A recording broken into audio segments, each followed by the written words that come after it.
আমাদের অনেক মা বোন আছেন যারা বাহিরে পর্দা করেন, আলহামদুলিল্লাহ বাহিরে গেলে বোরকা পরে তারা যান, এমনকি হাত মোজা পা মোজাও পরেন অনেকে, কিন্তু বাসার ভেতরে তারা পর্দা করেন। পর্দার দুইটা জায়গা, একটা হলো বাসার বাহিরে, একটা হলো বাসার ভেতরেও গায়রে মাহরাম পুরুষ থাকতে পারে, তাদের সাথেও পর্দা করা লাগে। এই ধারণা আমাদের অনেক মা বোন তাদের নাই, অনেক পুরুষদেরও নাই। এবং এইটা না করার কারণে, যেটাকে খাস পর্দা বলা হয়, বাড়ির অভ্যন্তরে পর্দা বলা হয়, এই পর্দাটা না থাকার কারণে অনেক মহিলারা আছে 5 ওয়াক্ত নামাজি, বাহিরে বোরকা পরেন, সব ক্ষেত্রে তার ঠিক আছে, ছেলে যিনি তার স্বামী যিনি তিনিও হয়তো ভালো মানুষ, নামাজি কালামি অন্য সব দিক থেকে ঠিক আছে, কিন্তু নিজের বউ তার পরিবারের এমন সদস্যদের সাথে দেখা দেয় যাদের সাথে দেখা দেওয়া তার জন্য হারাম। যেমন অনেক মহিলা আছে বাহিরে বোরকা পরেন, অনেক পুরুষ আছেন তার বউকে বাহিরে পর্দা করান, অথচ তার আপন ভাইয়ের সাথে বউকে সাক্ষাৎ করতে দেন, আছে না নাই? কোন মহিলার জন্য দেবরের সাথে সাক্ষাৎ করা কি জায়েজ না না জায়েজ? শুধু না জায়েজ, শুধু না জায়েজ না। নবী করিম সাল্লাল্লাহু আলাইহি সাল্লামকে জিজ্ঞাসা করেছে একজন, ইয়া রাসূলুল্লাহ, দেবর সম্পর্কে আপনার বক্তব্য কি বা শরীয়তের সিদ্ধান্ত কি, দেবরের সাথে দেখা দেওয়া যাবে কিনা? নবীজি সাল্লাল্লাহু আলাইহি সাল্লাম বলেছেন, আলহামু ওয়াল মাউত, আরে দেবর তো হলো মৌতের মতো, মৃত্যুর মতো। মরণে যেরকম মানুষ ভয় পায়, দেবরকে দেখে এরকম দূরত্ব বজায় রাখতে হবে, কারণ এখানে ফিতনার ভয় অনেক বেশি। ঠিক একইভাবে পুরুষদের জন্য অন্য নারীর সাথে পর্দা করা যত গুরুত্বপূর্ণ, শ্যালিকার সাথে পর্দা করা ঠিক সেরকম গুরুত্বপূর্ণ। শ্যালিকা দেবর যদি একেবারে ছোট বাচ্চা হয়, শিশু হয়, একেবারে বালক কিসিমের হয়, এখনো পর্দা করার মতো না হয়, তাহলে তার সাথে দেখা দেওয়া যাবে, অন্যথায় তাদের সাথে পর্দা করতে হবে।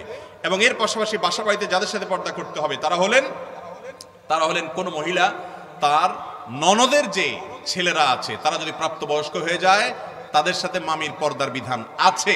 অথচ আমাদের সমাজে অনেকে মামির সাথে ওই যে আপনার ননদের যে ছেলেরা আছে তাদের সাথে পর্দা অনেকে করেন না।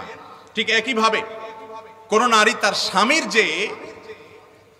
যে আপনার ভাই বোনের যত ছেলে মেয়ে আছে, ভাতিজা আছে, যারা স্বামীর যে ভাতিজা আছে তাদের সাথেও পর্দা করতে হবে।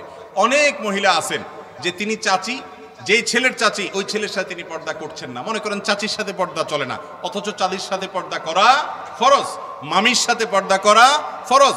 অতএব দেবরের বা ভাসুরের ছেলে যদি পর্দার উপযুক্ত হয় তার সাথে পর্দা করতে হবে। ননদের যদি ছেলে হয় পর্দার উপযুক্ত, তার সাথে পর্দা করতে হবে। ননদের স্বামী যদি হয় তার সাথে পর্দা করতে হবে।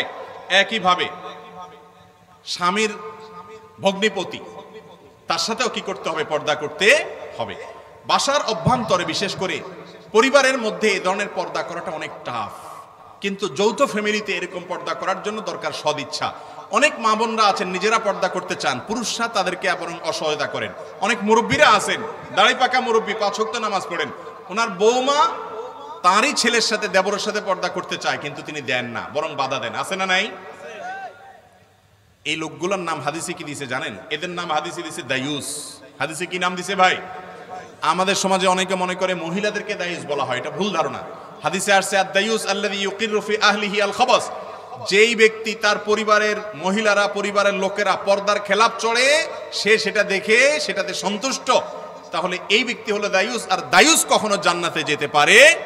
অতএব আপনি যত নামাজ কালাম পড়েন, যত আপনার দাড়ি থাকুক, যত আপনার কপালে সিজদার দাগ পড়ে যাক, যত আপনি ইসলামকে অন্যান্য দিক থেকে মানার চেষ্টা করেন, আপনার বৌমা আপনার মেয়েকে খাস পর্দা করতে, বাসার ভিতরে পর্দা করতে যদি আপনি বাধা দেন, তাহলে আপনি রাসূল আকরাম সাল্লাল্লাহু আলাইহি ওয়াসাল্লামের সঙ্গ অনুযায়ী দায়ুস। অতএব আমাদের মা বোনরা যারা বাহিরে পর্দা করেন অথচ বাসার ভেতরে পর্দা করেন না, তাদেরও সেজন্য পর্দা করার প্রতিজ্ঞা থাকতে হবে।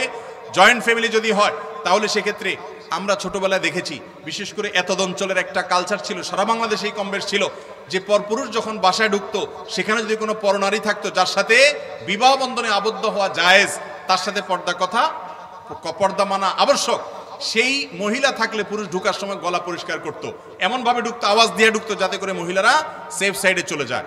এগুলো ছিল কি ছিল না? এখন আছে এগুলো? নাই।